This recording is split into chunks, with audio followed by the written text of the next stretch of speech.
औरत और मर्द कोई भी बगैर इकामत के इंडिविजुअल तौर पे भी, इंफरादी तौर पे भी जो नमाज है वो मत पढ़े फर्ज नमाज, ठीक है। अगर आप साथ अजान भी पढ़ लेते हैं तो वेल एंड गुड है।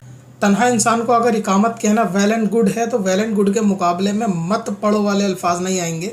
यानी ये बिल्कुल ऐसा है कि मैं किसी से कहूँ आप नमाज में टोपी लगाएं तो वेल एंड गुड है, अगर टोपी नहीं लगा सकते तो नमाज मत पढ़ें। लिहाजा वेल एंड गुड एक मुस्ताहब के लिए, और मुस्ताहब अमल को तर्क करने से अमल नाकिस नहीं हो जाता। क्योंकि हदीसें तो वाज़ेह हैं, बुखारी मुस्लिम में भी है, मिशकात में भी है कि अल्लाह उस बकरियां चराने वाले पे फख्र करता है कि जब नमाज का वक्त हुआ उसने अजान दी, फिर इकामत पढ़ी और फिर नमाज पढ़ी। उस हदीस से पता चल रहा है कि ये बकरी चराना जंगल का मामला है, यानी अल्लाह तबारक व तआला खुश होता है कि बंदा जंगल जैसे इलाके के अंदर भी अल्लाह का जिक्र करे, अजान दे।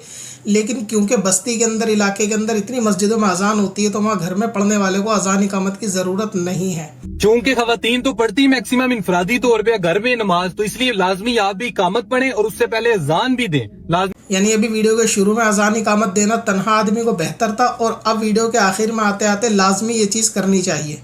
यानी कभी वेल एंड गुड के मुकाबले में मत करो लाता है, कभी लाजमी के मुकाबले के अंदर वेल एंड गुड लाता है, तो इसकी इंग्लिश ग्रामर पे भी भरोसा नहीं कर सकते। लिहाजा तन्हा शख्स वहाँ पे अजान इकामत देगा जहाँ पे अजान की आवाज़ नहीं जाती, किसी जंगल में या ऐसी जगह पर है। लेकिन बस्ती के अंदर अजानों की आवाज़ मस्जिद से आती है तो वहाँ घर में नमाज पढ़ने वाला मर्द हो या औरत, उसको अजान इकामत कहने की ज़रूरत नहीं है। और जहाँ शरीयत में अजान इकामत तन्हा कहने का हुक्म है वो भी वेल एंड गुड है, यानी मुस्ताहब के दर्जे में है, लेकिन उसका करना लाजमी या मैंडेटरी या नेसेसरी नहीं है।